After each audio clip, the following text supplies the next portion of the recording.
like a Hellcat.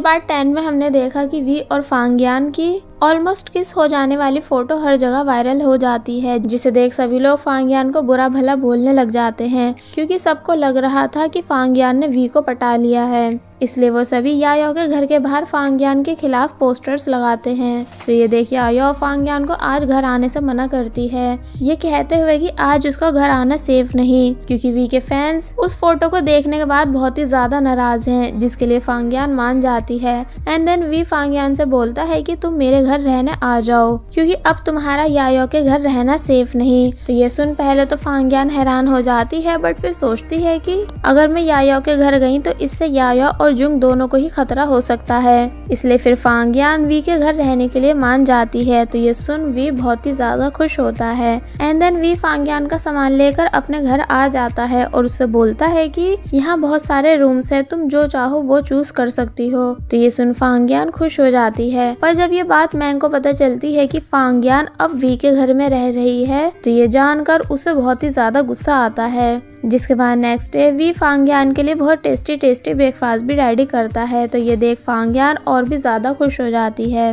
Then we बोलता है कि मैं किसी काम से कंपनी जा रहा हूँ, इसलिए तुम किसी भी अनजान आदमी को घर के अंदर मत आने देना, और फिर वहाँ से जाने लगता है, जिसे फांगियान हंसते हुए बाय करने लग जाती है। तो ये देख वी बहुत ही ज्यादा खुश होता है, जैसे कि उसे सारी खुशियाँ मिल गई हों। और वहीं वी के घर के बाहर मैंग अपनी कार में बैठा हुआ होता है, क्योंकि उससे ये बात बिल्कुल भी बर्दाश्त नहीं हो रही थी कि फांगियान वी के घर रह रही है। पर जब जैसे ही वो वी को जाते हुए देखता है तो वो वहीं छुप जाता है, एंड वी के जाने के बाद फिर से सीधा होकर बैठ जाता है। और वहीं फांगियान के हाथ से गलती से ग्लास टूट जाने की वजह से वो बहुत जोर से चिल्लाती है, जिसके चीखने की आवाज सुन मैंग भागता हुआ घर के अंदर आ जाता है, जहाँ फांगियान मैंग को देख हैरान होती है और पूछती है कि तुम यहाँ कैसे? जिस पर मैंग बताता है कि वो तो यहाँ सिर्फ वी से कुछ बात करने आया था। और फिर मैंग वहाँ बैठकर फांगियान से कॉफी बनाने के लिए बोलता है, जिसे जब जैसी फांगियान बनाकर लाती है कि तभी डोरबेल बज जाने की वजह से वो डोर ओपन करती है, जहाँ एक पार्सल रखा हुआ था जो कि फांगियान के नाम से था, जिसे जब जैसी फांगियान खोलने ही वाली थी कि तभी मैंग फांगियान की आइस पे अपना हाथ रख लेता है, क्योंकि उस पार्सल में एक कटा हुआ हाथ था। तो ये देख मैंग समझ जाता है कि कोई फांगियान को डराना चाहता है, इसलिए मैंग उस पार्सल को वहां से ले जाने लगता है, बट जाने से पहले बोलता है कि किसी भी अनजान आदमी के लिए गेट मत खोलना। तो इस पर फांगियान बोलती है कि हाँ ठीक है, पर मेरा पार्सल तो दो, उसे कहाँ लेकर जा रहे हो? देन नेक्स्ट सीन में मैंग अपने ऑफिस आने के बाद उस पार्सल में से एक नोट निकालता है, जिस पर लिखा होता है कि वी का घर छोड़ दो वरना मैं तुम्हें जान से मार दूंगी। तो फिर मैंग हायुंग को कॉल कर इस पार्सल को भेजने वाले का पता लगाने के लिए कहता है। और वहीं दूसरी तरफ वी की असिस्टेंट वी को बताती है कि तुम्हारी और फांगियान की फोटो वायरल हो जाने की वजह से हमें बहुत ही ज्यादा नुकसान हो रहा है, और साथ ही पब्लिक भी भड़क रही है, और साथ ही काफ़ी सारी कंपनीज के प्रोजेक्ट हमारे हाथ से चले गए हैं, इसलिए तुम्हें सबके सामने आकर सारी बात क्लियर करनी चाहिए कि तुम्हारा और फांगियान का कोई भी रिलेशन नहीं। जिस पर भी बोलता है कि मेरे फैंस को लगता है कि फांगियान मेरे लिए फिट नहीं, इसलिए वो सभी उससे नफरत करते हैं, इसलिए अब मैं फांगियान की पर्सनैलिटी चेंज करके उसे पॉपुलर करूँगा। तो फिर सभी लोग फांगियान को भी पसंद करने लग जाएंगे, और फिर तबोल वी वहाँ से चला जाता है। तो ये देख वी के असिस्टेंट को बहुत ही ज़्यादा गुस्सा आता है। और वहीं नेक्स्ट सीन में हाविंग कॉल पर मैंग को बताता है कि इन्वेस्टिगेशन से पुलिस को पता चला है कि फांगियान और वी की फोटो फांगियान की सीनियर ने सोशल साइट पे अपलोड की थी, बट उसे उस कटे हुए हाथ के बारे में कुछ नहीं पता। तो ये सुन मैंग हायुंग से और इन्वेस्टिगेशन करवाने के लिए बोलता है। और वहीं जब फांगियान वी के घर पे होती है कि तभी फिर से डोरबेल बजती है, जिसे सुन फांगियान ऊपर से पूछती है कि कौन? वी तुम हो क्या? बट कोई भी रिप्लाई नहीं आने पर फांगियान काफी ज्यादा डर जाती है, और फिर हिम्मत करते हुए नीचे आने लगती है कि तभी सामने से कोई आता है, जिसे देख फांगियान उसे मारने लगती है। पर वो कोई अननोन पर्सन नहीं बल्कि वी की असिस्टेंट थी, जो कि फांगियान को बताती है कि उसके पास भी वी के घर की कीज हैं, जिस वजह से वो डायरेक्ट घर के अंदर आ गई।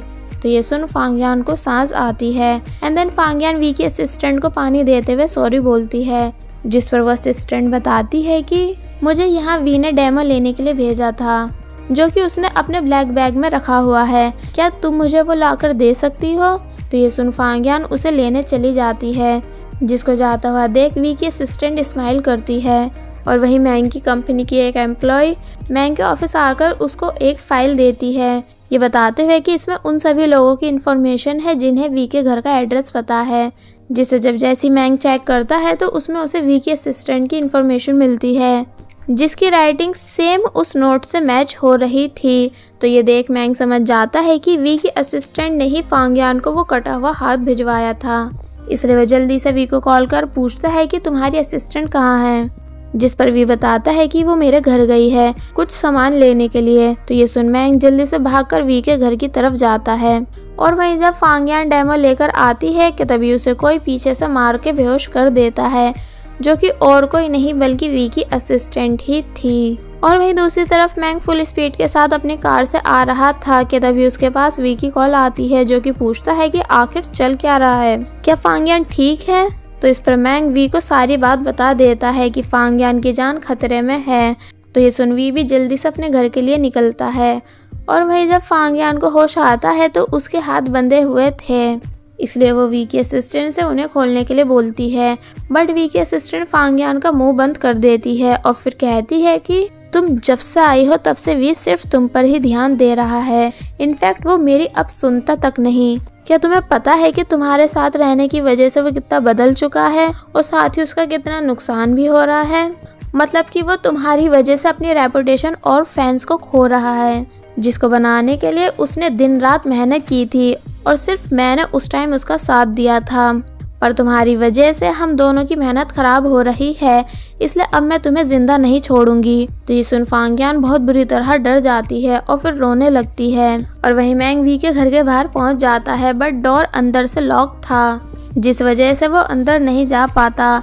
देन वी के असिस्टेंट चाकू उठाकर फांगियान को मारने के लिए आगे बढ़ती है, जिसे देख फांगियान और भी ज्यादा रोने लग जाती है। और फिर जब जैसी वो असिस्टेंट फांगियान को जान से मारने ही वाली थी कि तभी मैंग विंडो से अंदर आकर उसका हाथ मोड़ देता है, जिस वजह से चाकू नीचे गिर जाता है। और फिर मैंग उसे दूर धक्का देता है एंड फांगियान की रस्सी खोल उससे पूछता है कि क्या तुम ठीक हो, डरो मत, पुलिस यहाँ आने ही वाली है। पर तभी वी की असिस्टेंट पेट्रोल निकालकर उसे पूरे रूम में छिड़कने लग जाती है और फिर लाइटर निकालती है, जिसे देख मैंग उससे शांत होने के लिए बोलता है। बट वो मानती नहीं और कहती है कि जब तक ये लड़की वी के साथ है मैं शांत नहीं रह सकती। तो ये सुन मैंग बोलता है कि ज़रूर तुम्हें कोई गलतफहमी हो रही है, मतलब कि फांगियान वी को नहीं बल्कि मुझे पसंद करती है और मैं फांगियान को। तो ये सुन फांगियान मैंग को देखने लग जाती है, बट वी की असिस्टेंट इस बात को मानती नहीं और कहती है कि तुम दोनों झूठ बोल रहे हो।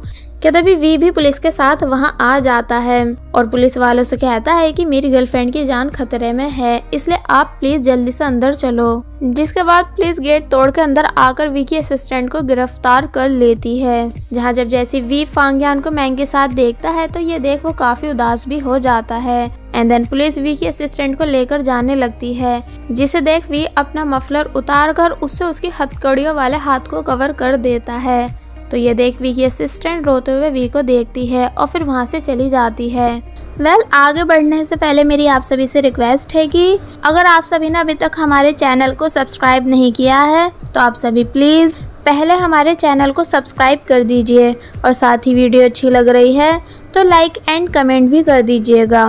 देन वी फांगियान से पूछता है कि क्या तुम ठीक हो, जिस पर वो बताती है कि हाँ और कहती है कि तुम्हारी असिस्टेंट तुम्हारी बहुत ही ज़्यादा फिक्र करती है, इसलिए उसने ये सब किया, इसलिए प्लीज़ तुम उसे माफ़ कर देना। तो ये सुन वी हाँ में सर हिलाता है और फिर पुलिस के पास आकर उनसे कुछ बातें करने लगता है, जहाँ फांगियान मैंग से बोलती है कि तुम्हें मेरी फिक्र थी इसलिए तुम भागते हुए मेरे पास आए, इसलिए अब तुम इस बात से बिल्कुल भी मुकरना मत कि तुम मुझे पसंद नहीं करते। तो ये सुन मैंग हंसने लग जाता है और फिर फांगियान को किस करता है, जिन दोनों को पीछे से वी भी देख रहा था और फिर वो काफी ज्यादा उदास हो जाता है। जिसके बाद फिर नेक्स्ट सीन में हमको दिखाया जाता है कि जब वी फांगियान के रूम आता है तो वहाँ उसे फांगियान का लेटर मिलता है, जिसमें लिखा हुआ होता है कि सुपरस्टार वी मेरा ध्यान रखने के लिए थैंक्स, पर अब मैं तुम्हें और ज्यादा परेशान करना नहीं चाहती, इसलिए मैं वापस जा रही हूँ। जिसे रीड कर वी का दिल बहुत बुरी तरह टूट जाता है। इसलिए वो फांगियान से रिलेटेड अब तक की सारी मेमोरीज याद करता है, क्योंकि उसके लिए फांगियान को भूलना बिल्कुल भी इजी नहीं। और फिर वो पीछे होकर लेट जाता है, जहाँ उसकी आंखों से आंसू भी आते हैं कि तभी वी के घर की डोरबेल बजती है। तो ये सुन वी जल्दी से भागता हुआ डोर खोलने जाता है, क्योंकि उसे ऐसा लग रहा था कि जैसे फांगियान उसके पास वापस आ चुकी है। बट जब जैसे वो गेट खोलता है तो वहाँ फांगियान नहीं बल्कि मैंग था, जो कि वी से साथ में बात करने के लिए बोलता है। तो ये देख वी फिर से उदास हो जाता है, जिसके बाद फिर हम देखते हैं कि मैंग वी से कहता है कि तुमने देखा ना कि फांगियान मेरे बिन एक मिनट भी नहीं रह सकती, और तुम भी फांगियान की खुशी ही चाहते हो, इसलिए हम उसका ट्रीटमेंट साथ में मिलकर भी तो कर सकते हैं। जिस पर वी कहता है कि पर मेरी एक शर्त है कि मैं भी अब तुम्हारे साथ ही रहूंगा, ताकि अगर फांगियान स्लीप वॉकिंग में जाए तो मैं उसे उठा सकूं, और साथ ही तुम्हें फांगियान से 1 मंथ दूर रहना होगा, ताकि मैं भी फांगियान को अपना बनाने का ट्राई कर सकूं। जिसके लिए मैंग मान जाता है, क्योंकि उसके पास अब बस यही एक रास्ता है फांगियान को ठीक करने का। जिसके बाद फिर हम देखते हैं कि वी भी मैंग के घर रहने के लिए आ जाता है, जिसे देख फांगियान बहुत ही ज्यादा खुश हो जाती है। तो वी बताता है कि अब मैं भी कुछ दिन तुम दोनों के साथ ही रहूंगा। तो ये सुन फांगियान मन ही मन सोचती है कि अच्छा है, क्या पता इन दोनों भाइयों के बीच की नफरत भी खत्म हो जाए। देन रात होने पर फांगियान वीर और मैंग के साथ मूवी देखने का डिसाइड करती है, जिसे देख मैंग बोलता है कि पर ये तो हॉरर मूवी है ना। तो इस पर फांगियान बोलती है कि हाँ, पर तुम दोनों के साथ मुझे बिल्कुल भी डर नहीं लगेगा। जिसके बाद जब जैसे डरावनी सीन आता है तो वो दोनों अपने हाथ से फांगियान की आंखें बंद कर देते हैं। तो इस पर फांगियान बोलती है कि अभी तो मुझे डर भी नहीं लगा था, तुम दोनों इतनी ओवर एक्टिंग क्यों कर रहे हो। पर जब जैसे ही फांगियान को सच में डर लगता है तो वो डायरेक्ट मैंग की साइड जाती है। तो ये देख वी को गुस्सा आता है, इसलिए फांगियान के वहां से जाने के बाद वो मैंग को गुस्से से घूरता है। तो इस पर मैंग बोलता है कि भला मेरी क्या गलती, वो खुद ही मेरे ऊपर गिरी थी। तो वी कहता है कि मुझे सीट चेंज करनी है, और फिर वी मैंग की साइड आकर बैठ जाता है, ताकि इस बारी फांगियान उसकी साइड गिरे। इसलिए जब जैसी फांगियान आती है तो वी अपना हाथ फांगियान की साइड ही रखता है, पर तब भी फांगियान मैंग की साइड ही गिरती है। तो ये देख वी को बिल्कुल भी अच्छा नहीं लगता, और मैंग को बहुत ही ज्यादा हंसी आती है। इसलिए वी गुस्से से मूवी बंद कर कहता है कि बहुत रात हो गई है, इसलिए अब हमें सो जाना चाहिए, और फिर वहाँ से चला जाता है। जिसके बाद फिर नेक्स्ट डे हम देखते हैं कि जब फांगियान वी के साथ उसकी कार में होती है तो वो वहाँ वी से मैंग की बहुत सारी बातें करने लग जाती है, और बताती है कि मैं मैंग को बहुत ही ज्यादा पसंद करती हूँ, इतना ज्यादा कि अब शायद ही मैं उसके बिना कभी रह पाऊंगी। इसलिए मैं चाहती हूँ कि मेरी बीमारी जल्द से जल्द ठीक हो जाए, ताकि मैंग को मेरी वजह से कभी कोई परेशानी ना हो। तो ये सुन वी उदास हो जाता है, क्योंकि वो समझ चुका था कि फांगियान की लाइफ में आने का उसका 1% भी चांस नहीं। कि तभी एकदम ही सामने से ट्रक आ जाने की वजह से वी और फांगियान दोनों ही बहुत बुरी तरह शॉक हो जाते हैं। बट तभी वी कार को मोड़ के एक्सीडेंट होने से बचा लेता है, और फिर जब जैसे वो फांगियान को देखता है तो तब तक फांगियान स्लीप वॉकिंग में जा चुकी थी। तो ये देख वी बहुत ही ज्यादा परेशान हो जाता है, इसलिए फिर वो जल्दी से फांगियान को उठाकर मैंग के ऑफिस लाता है और कहता है कि फांगियान को ठीक करो। तो ये सुन मैंग पूछता है कि पर मैं कैसे, इसे तो तुम ठीक कर सकते हो ना। जिस पर वी बोलता है कि अभी कुछ भी समझाने का टाइम नहीं, तुम पहले फांगियान को हक करो। जिसे जब जैसे मैंग हक करता है तो फांगियान पूरी तरह सो जाती है। बट मैंग को कुछ भी समझ नहीं आ रहा था, इसलिए वो पूछता है कि ये बेहोश क्यों हो गई। जिस पर वी बताता है कि ये बेहोश नहीं बल्कि सो गई है। और फिर वी मैंग को फांगियान की प्रेस कॉन्फ्रेंस वाली वीडियो दिखाता है, जिसमें फांगियान मैंग के हक करने की वजह से होश में आई थी। और फिर वी बताता है कि मुझे माफ करना, मैंने तुमसे झूठ बोला कि फांगियान मेरे साथ सिक्योर फील करती है, जबकि वो मेरे नहीं बल्कि तुम्हारे साथ खुद को सिक्योर फील करती है, और सिर्फ तुम ही फांगियान की स्लीप वॉकिंग बीमारी का इलाज हो। तो ये सुन मैंग हैरान हो जाता है और पूछता है कि पर उस दिन बार में तो फांगियान तुम्हारे हक करने की वजह से होश में आई थी ना। तो इस पर वी कहता है कि वो सब एक नाटक था, मतलब कि मैंने उस दिन जानबूझ के फांगियान को हिप्नोटाइज किया था, इसलिए सॉरी, मुझे माफ कर देना। तो ये सुन मैंग कहता है कि इसका मतलब फांगियान को सिर्फ मैं ठीक कर सकता हूँ, इसलिए फिर मैंग बहुत ही ज्यादा खुश होने लगता है। जिसके बाद वी उदास होकर वहाँ से चला जाता है। जिसके जाते ही फांगियान को होश आता है एंड वो मैंग को देखती है। तो मैंग बहुत ही ज्यादा खुश होकर फांगियान को गले लगा लेता है, बट फांगियान को कुछ भी समझ नहीं आ रहा था। जिन दोनों को खुश होते हुए जब जैसी लिंगवे बाहर से देखती है तो वो बहुत ही ज्यादा जेलस फील करती है क्योंकि वो मैंग को अपना बॉयफ्रेंड बनाना चाहती थी। इसलिए फिर लिंगवे फांगयान को धमकी देने उसके घर पहुंचती है जहां उसे यायाओ मिलती है। तो लिंगवे यायाओ से बोलती है कि तुम अपनी दोस्त यानी फांगयान से कहो कि वो मेरे मैंग से दूर रहे, वरना मैं उसके साथ कुछ भी कर सकती हूँ। तो इस पर यायाओ भी लिंगवे को धमकी देने लग जाती है और बोलती है कि तुम होती कौन हो ये सब कहने वाली, अगर तुमने फांगयान को छूने की भी कोशिश की तो मैं तुम्हारा हाथ तोड़ दूंगी। कि तभी वहाँ हाओयिंग भी आ जाता है जो कि इन दोनों की सारी बातें सुन चुका था, जिसे देख यायाओ पूछती है कि इसे मेरे घर का एड्रेस किसने दिया, जिस पर हाओयिंग डर के बताता है कि मुझे कुछ नहीं पता, मेरा बिलीव करो।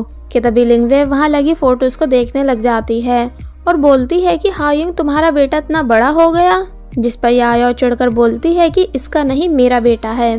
तो ये सुन लिंगवे हैरान हो जाती है और बोलती है कि इसका मतलब अब तुम दोनों साथ नहीं, तुम्हारा ब्रेकअप हो चुका है, जरूर यायाओ ने ही चीट किया होगा। तो ये सुन यायाओ भड़क जाती है और बोलती है कि मैंने चीट किया, जाओ बस रहने दो, तुम दोनों का अफेयर चल रहा था इसलिए तुम दोनों ने मिलकर मुझे धोखा दिया। तो ये सुन लिंगवे और हाओयिंग दोनों के ही होश उड़ जाते हैं और वो दोनों ही इस बात को मानने से साफ मना करते हैं। तो यायाओ कहती है कि क्या तुम दोनों को ग्रेजुएशन वाला दिन याद नहीं, जिस पर हाओयिंग कहता है कि उस दिन मैं बहुत ही ज़्यादा ड्रंक था इसलिए मुझे कुछ भी याद नहीं। तो लिंगवे बोलती है कि अच्छा तुम उस दिन की बात कर रही हो, और फिर बताती है कि जब पार्टी में हाओयिंग ने बहुत ही ज़्यादा ड्रिंक कर ली थी तो सिर्फ मैं उसे उसके घर छोड़ने आई थी, और अब क्योंकि हाओयिंग ने वॉमिटिंग से मेरे कपड़े खराब कर दिए थे तो मुझे वो हाओयिंग के घर पे उतार कर साफ करने पड़े, तो शायद तुम उसी टाइम आई होंगी। और कहती है कि मेरा यकीन करो मैंने शुरू से सिर्फ मैंग को पसंद किया है, ना कि हाओयिंग को, क्योंकि मुझे इसमें कुछ नहीं दिखता, तुम्हें ही दिखता होगा। तो ये सुन यायाओ के सारे डाउट्स क्लियर हो जाते हैं और उसे बहुत ही ज़्यादा अफसोस भी होता है। देन हाओयिंग कहता है कि तुमने इस मिसअंडरस्टैंडिंग की वजह से मुझे छोड़ा और फिर किसी और से शादी कर ली, जिस पर यायाओ बताती है कि मेरा प्यार के ऊपर से भरोसा उठ चुका था इसलिए मैंने आज तक किसी से शादी नहीं की। तो ये सुन हाओयिंग हैरान हो जाता है और पूछता है कि तो फिर जैंग के फादर कौन है, बट यायाओ कहती है कि मुझे इस बारे में कोई बात नहीं करनी। कि तभी जैंग भी वहाँ आ जाता है जो कि इन तीनों की सारी बातें सुन चुका था, इसलिए वो यायाओ से बोलता है कि मुझे पता है कि मैं अडॉप्टेड हूँ, जिसे सुन ये तीनों हैरान हो जाते हैं। एंड यायाओ बोलती है कि नहीं, तुमसे ऐसा किसने कहा, जिस पर जैंग कहता है कि मुझे बहुत टाइम से इस बात पे शक था, पर अब मैं आप सभी की बातें सुन के कन्फर्म हो चुका हूँ, बट आप टेंशन मत लो, आप ही मेरी हमेशा मॉम रहोगी। और फिर वहाँ से चला जाता है। तो ये सुन यायाओ बहुत ही ज्यादा रोने लगती है। लिंगवे कहती है कि यायाओ तुम्हारा बेटा बहुत ही समझदार है, बट यायाओ बहुत जोर से चिल्लाकर कहती है कि अभी निकल जाओ मेरे घर से तुम दोनों। तो ये सुन वो दोनों जल्दी से वहाँ से भाग जाते हैं, जिनके जाने के बाद यायाओ फिर से और भी ज्यादा बुरी तरह रोने लग जाती है, क्योंकि वो जैंग को इसलिए अडॉप्ट होने वाली बात नहीं बताना चाहती थी कभी जैंग कोई गलत कदम ना उठा ले। जिसके बाद नेक्स्ट डे ऐसा होता भी है, मतलब कि जैंग यायाओ के लिए एक लेटर छोड़कर घर से भाग जाता है। फिर जब ये बात फांगयान, मैंग और वी को पता चलती है तो वो सभी जैंग को ढूंढने के लिए आते हैं, और दूसरी साइड से हाओयिंग और लिंग ये दोनों भी आते हैं। तो क्या अब ये सभी मिलके जैंग को ढूंढ पाएंगे, ये सब हमें नेक्स्ट पार्ट में पता चलेगा। और बस फिर इसी के साथ पार्ट 11 यहीं पर एंड हो जाता है। There was a time when you had me falling to the ground. For next part, please subscribe my channel and hit the bell icon. Thank you. Why you make it hard? Don't let me down. You might as well be lost, but I'm found. I'm waiting for your love. You just give me